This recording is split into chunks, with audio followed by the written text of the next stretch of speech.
স্বামী মারা গেলে স্ত্রীর কি কষ্ট সেই স্ত্রী জানে। একজন বিধবা নারী জানে তার স্বামী মারা গেলে কি কষ্ট করতে হয়।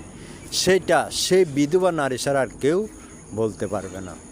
বিধবা নারীকে দেখলে আপনারা আশেপাশে, যদিও তাকে অনেকের আশেপাশে আছে এবং সবার কাছে আছে, সবার আত্মীয় স্বজনের মধ্যে আছে, কোনো বিধবা নারীকে কেউ কোনো বড় কথা বলবেন না।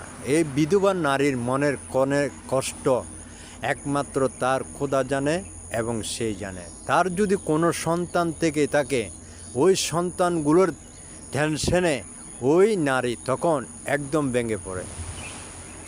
তখন তার একটা নিঃসঙ্গ সময় চলে আসে, কারণ তার স্বামী হারিয়ে ফেলেছে। এখন সেই কিভাবে এই এতিম ছোটো ছোটো বাচ্চাগুলোকে কিভাবে লালন পালন করবে, এই টেনশন তার ভিতরে তখন চলে আসে। এটা একটা বিরাট ধরনের একটা টেনশন। তো আপনাদের আশেপাশে এরকম যদি কোনো বিধবা নারী থাকে, কাউকে কোনো সময় বড় কথা বলবেন না। যদি পারেন, যতটুকু পারেন, এতিম সন্তান থাকলে তাদেরকে একটু সহযোগিতা করার জন্য চেষ্টা করবেন। কারণ এতিমের উপরে যদি আপনি হাত বুলাই দেন, তাহলে আপনার উপরে আল্লাহর রহমত নাজিল হবে। এই এতিমকে আপনি যথেষ্ট পরিমাণ একটু সাহায্য করেন, তাহলে আপনাকে আল্লাহর রহমতের উসিলায় আরও অসংখ্য আপনার কাজের মধ্যে বরকত দান করবেন। তা আমরা যেন এই এতিম সন্তান যদি কেউ থাকে, এতিমদেরকে একটু দেখব। যারা আত্মিক আছে সবাই যেন এতিমদেরকে একটু দেখবেন। কারণ এতিম অনেক একটা বড় দুঃখজনক ব্যাপার। এতিম হওয়া মানে পৃথিবীতে এর চেয়ে আর দুঃখ কিছু নেই। কারণ বাবা হারিয়েছে, কেউ মা হারিয়ে এতিম হয়েছে। এই সমস্ত সন্তানগুলো যারা আছে তাদেরকে একটু যতটুকু পারেন আপনারা সবাই একটু সহযোগিতা করার জন্য চেষ্টা করবেন।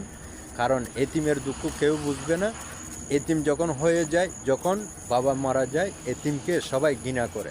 কারো দরজায় গিয়ে যদি দাঁড়ায়, তাকে বলা হয় তার বাবা নেই, কিন্তু অনেকে ঘৃণা করে, তাকে কিন্তু কিছু দিতে চায় না।